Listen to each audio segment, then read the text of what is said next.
যখন জীবনে আর কিছু থাকে না, তখন মা কালী থাকেন।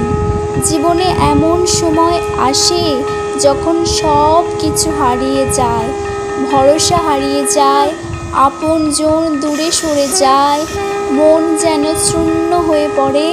এই অন্ধকারে দাঁড়িয়ে আমরা যখন কাঁদি, তখন একমাত্র আশ্রয় মা কালী।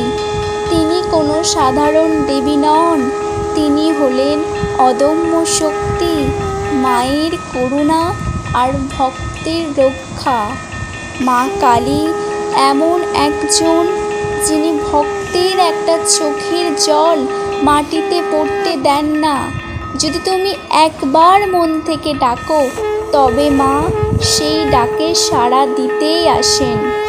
তার রুদ্ররূপের আড়ালে লুকিয়ে আছে অশেষ স্নেহ, তার তৃতীয় নয়নে আছে সত্যের দীপ্তি, তার জিভে রয়েছে অহং বিনাশের প্রতীক।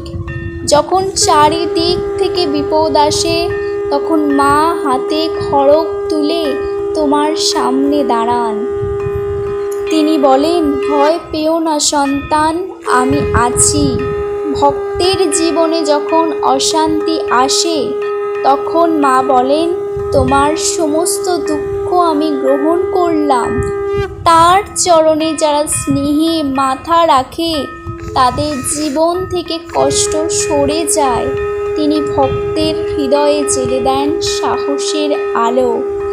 জীবনে যখন অর্থ নেই, সম্মান নেই, আশা নেই, তখন তার একটাই কথা, আমাকে স্মরণ করো, আমি আছি তোমার জন্য।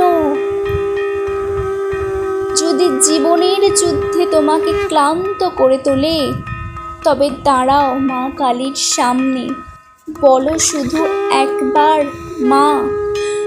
তুমি অনুভব করবে তার করুণাময় আশীর্বাদে তোমার জীবন বদলে যাচ্ছে, যেন এক গভীর অন্ধকারে আলো এসে পড়েছে।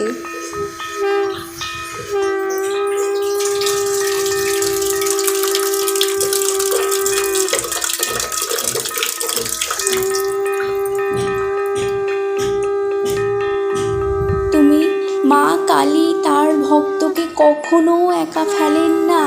তুমি একা নও, তুমি অবহেলিত নও, তুমি দুর্বল নও, তুমি মা কালীর সন্তান।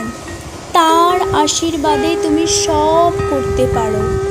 তার নামে মুখে নিলে তোমার অন্তর শক্তিতে ভরে ওঠে, তোমার বুক জুড়ে সাহস আসে, চোখে জ্বলতে থাকে দীপ্তি।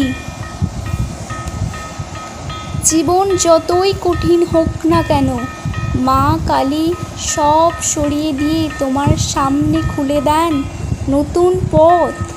জয় মা কালী, তার করুণা ও শক্তি সকলের জীবনে নেমে আসুক।